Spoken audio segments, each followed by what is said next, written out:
একটি কারাগার যেখান থেকে কেউ পালাতে পারে না, যেখানে কুখ্যাত গ্যাং সদস্যরা চিরতরে বন্দী। এটাই হলো সিকট, বিশ্বের সবচেয়ে নিরাপদ জেলখানা। সিকটের পূর্ণ নাম হলো সেন্ট্রো ডি কনফিনামিento del Terrorismo। এটি অবস্থিত এল সালভাডোর, লাতিন আমেরিকার সবচেয়ে বড় এবং আধুনিক নিরাপত্তা বিশিষ্ট জেল।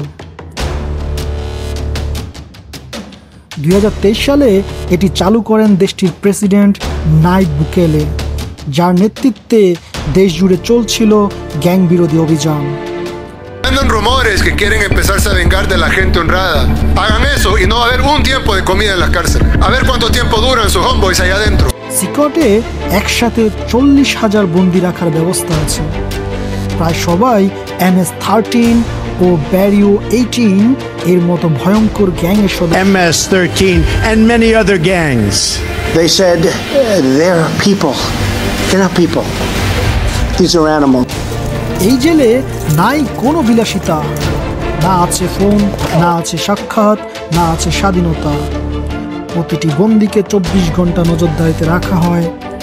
ঘুম থেকে শুরু করে টয়লেট পর্যন্ত সবকিছু রেকর্ড করা হয়। দিনে মাত্র 2 বেলা খাবার দেওয়া হয়, সেটাও দেওয়া হয় ছোট একটি দরজা দিয়ে। কারো সাথে কথা বলার সুযোগ নেই, এক কথায় সম্পূর্ণ বিচ্ছিন্নতা। মাত্র 7 মাসে নির্মিত হয়েছে এই বিশাল জেলখানা। এর আয়তন প্রায় 236 একর। জেলের নিরাপত্তায় আছে 600 সেনা ও 250 পুলিশ সদস্য। পালানো একেবারেই অসম্ভব। চারপাশে বৈদ্যুতিক তার, সিসিটিভি ও টাওয়ারের প্রহরী, যেন একটি অবেদ্য দুর্গ। এই কঠোর নিরাপত্তা ব্যবস্থা অনেকের প্রশংসা কুড়িয়েছে, আবার অনেকে বলেছেন মানবাধিকার লঙ্ঘন হচ্ছে।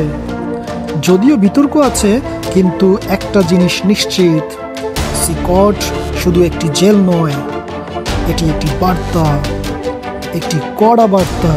অপরাধ করলে এই জায়গায় আসতে হবে, পালানোর সুযোগ নেই। আপনার কি মতামত?